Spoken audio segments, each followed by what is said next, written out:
Everyone, our today's topic is how do traits get expressed. Previously, we have done about Mendel's law of inheritance, in which he explained how the characters they transfer from one generation to another. Now the thing is that when the transfer characters are transferred from one generation to another or parents to next, question arises, then how do these traits are transferred or express itself? Transfer of characteristic do not happen just by single exchange, like you have a chocolate your friend do not have and you want to give that one to him. This way characteristic do not pass, casually they pass on to next one. This takes place by an accurate mechanism. If we talk about the characteristic of an organism, it is the genes which are responsible for the transfer of trait from one progeny to another one. Each cell has a nucleus. Nucleus contains chromosome. Chromosomes are made up of DNA. Cellular DNA, it is the source of synthesizing protein in a cell. A fragment of DNA that provides complete information about one protein is referred to as a gene for that proteins. Now, how these proteins are related to traits in a plant? The particular segment of DNA that codes for the particular protein is a gene, and gene controls the trait for living organism. These genes tell how a living organism going to be. Each portion of the DNA that codes for the specific protein, for example, can code for any structure or a shape, as accordingly the design of organism is decided by the type of protein. Let us take the example of Mendel experiment. He took height as a plant, one tall height, another dwarf height. We know that height depends upon growth hormones secreted by the plant. Example is auxin hormone. If the amount of the hormone is more, height is more. If the height of the amount of hormone is less, height will be short, and resulting height is all. The quantity of the hormone produced by the plant depends upon efficiency of the enzyme. Efficient enzyme produces hormone in a greater quantity, thus resulting in the tall height of the plant. If the gene for that enzyme has an alteration that makes the enzyme less efficient, and the amount of the hormone produced will be less. This way the plant will be short. This is how the genes control the characteristics or the traits of the plant. In this topic, we are doing contribution of both the parents in the case of the next generation. It's not only one parent is responsible for transfer of all the characters to the next offspring, but we are to see it is both the parent whose contribution is there in the case of next generation. For example, if we see a child, generally it's a common saying, your nose is same as your father, your eyes are that of your mother, your lips are that of your father. In this way, it's a general saying. It means that child is carrying the features of both the parents. So how it is there? It is said that if the father is having in a cell 23 pair of chromosome, same is in the mother, 23 pair of chromosome is there. Both they fertilize the cells, gametic cells. When they fertilize, the zygote is formed, and this zygote is also containing the 23 pair of chromosome. So it's a matter of thinking. 23 pair of chromosome, 23 pair of chromosome, better to say 46. When the two togetherly join, the result is 46. So what sort of mathematics is there? 46 joined to 92. It should be 92, but it goes to again 46. It means before joining, one step more is there to occur, and that step is meiosis. In this step, this 23 pair, it reduces to 23. This 23 pair, it reduces to 23. And this step of meiosis, it means the chromosome number reduces to half. When this number reduces to half, means from the pair it goes to 23, so that when this 23 join, fertilize, it will be giving rise to 23 pair of chromosome. Clear? Sometime a doubt arises, 23 pair, 23 pair, 23 pair. So if it is there, maybe a problem, maybe a thing can happen that only father 23 pair has come over there. That is why all the feature of father we are able to see in a child. And there is no role of this 23 pair. Or you can say this 23 pair of chromosome has reached into the zygote. There is no role of this very pair of chromosome. No. This is a sexual reproduction in which there is an involvement of the both parents are there. It means the chromosomes are coming from here also, the chromosomes are coming from here also. So both type of the genes, they are present in this. For example, if we talk about a Mendel experiment in which we have done RRYY or RRYY, so we have seen the next generation is RRYY. It means it is, if it is a case only one parent contribution is there, then capital R and small y, they must be present togetherly. So here we can see they, other than R and Y, small r and capital Y is also present. It means a equal contribution from this very parent has also reached there. So for the determination of the next generation, there is an equal contribution of mother as well as father. Our next topic is sex determination. In this topic, according to the definition, it means how to determine whether the newly born child would be a male or it would be a female. So how it is possible? It is said the factors which are responsible for determination if for the male or a female is environmental factor, or it is environmentally determined, and second, it is genetically determined. It means when both it is a sexual reproduction, two parents are participating in that, the two parents must be different from each other due to many reasons. So that difference, whether one is that difference in which one is a male or one is a female, how it comes to notice, how it comes one is male, another is a female. So let us discuss the first factor, that is environmentally determined. It means the surrounding that determines whether a newly born would be a male or it would be a female. So that and surrounding is the temperature. The temperature range decide whether it will be going to a male or it is a female. Examples I have taken as some turtles, lizards and crocodiles. They are, if the eggs of these organisms or the animals, they are kept at a particular range of temperature, then they will be giving rise to male or female. For example, in the case of some special variety of the turtles, the temperature range for incubation is 28 to 30 degrees.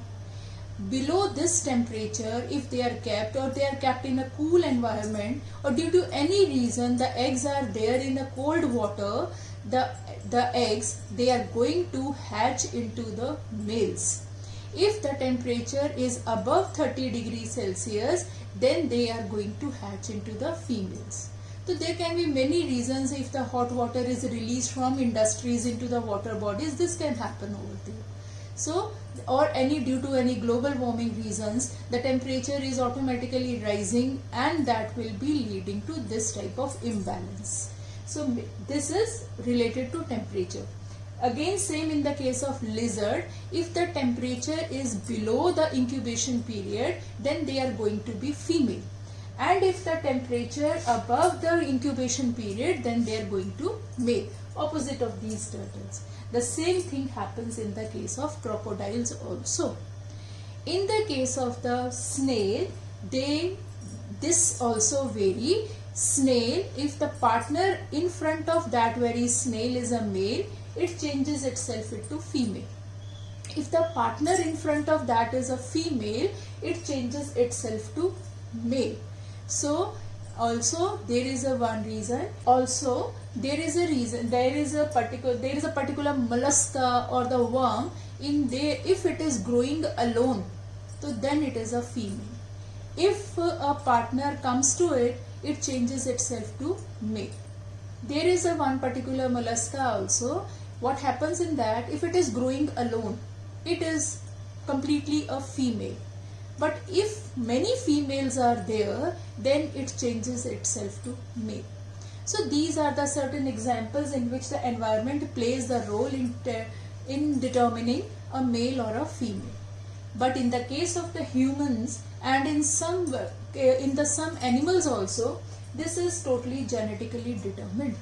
The genes are responsible to tell whether it is male or it is a female. If both the father and the mother are contributing the same type of the genes in the next generation, then a question arises, if it is same, then how it is a male or it is a female? Let us understand. So look at here. Mother and father, during the sexual reproduction, they contribute the set of the chromosome. Mother, it is having 23 pair of chromosome in its egg cell. Father has 23 pair of chromosome in its sperm cell. Mother and father, egg cell and the sperm cell, they fuse together to give rise to zygote, and zygote give rise to new individual. One thing. Second thing, this 23 pair of chromosome is better to write as 22 plus 1 pair of chromosome. What does it mean? Because 22 plus 1, it means two type of chromosomes are there in this 23 pair. 22 is called as autosome and 1 is called as allosome. Autosome, they are responsible for all features of body other than characteristics of male and female.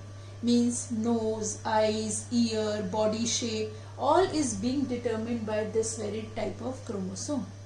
Other than that, the next is allosome, whose other name is called as sex chromosome, which is to determine all the features of male and female. Same is in the case of the father also. 23 pair is better to write as 22 plus 1 pair. 22 is autosome and 1 is called as the sex chromosome. This one pair is represented as XX in the case of mother, and this one pair in the case of father is represented as XY. XX is called as perfect pair. Perfect pair, or it is also called as homogametic. What is mean? Perfect pair. Perfect means similar in the shape, size and all the characters. And both the type of the genes are same in both the chromosome. So it is contributing the same type of gametes. If it is a father, so it is having a XY chromosome. That pair, it is called as mismatch pair.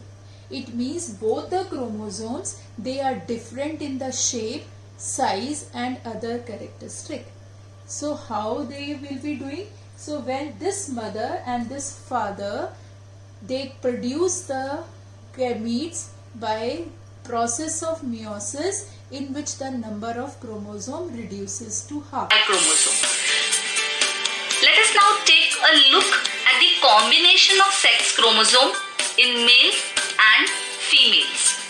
Males have one X chromosome and one Y chromosome.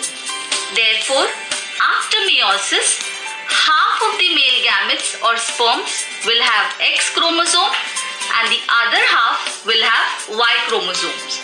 So males are heterogametic because they have two different types of gametes. On the other hand, females have two X chromosomes.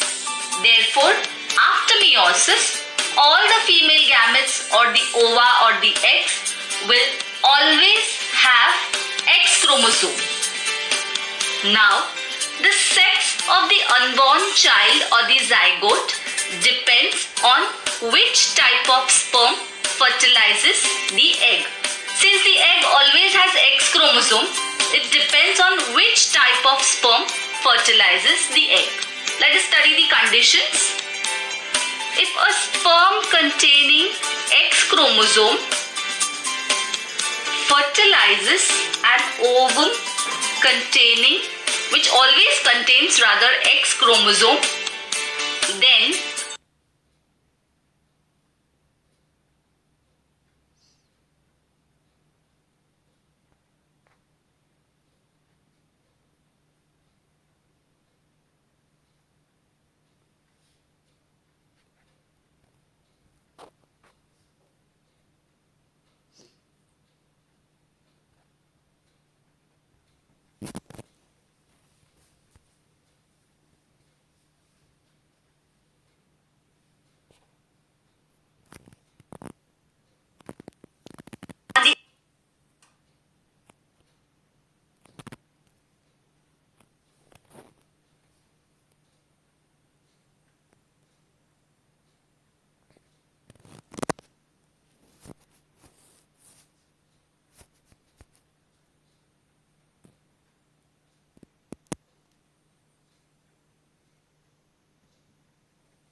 on the other hand, if the sperm containing Y chromosome fertilizes an egg which always contains the X chromosome, then the combination of sex chromosomes in the zygote would be XY,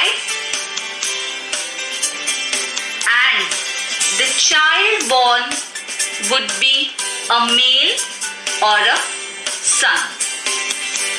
So we can see that it depends on the type of sperm which fertilizes the ovum. So the sex of the child depends on which type of sperm fertilizes the ovum. In short, we can state that the male parent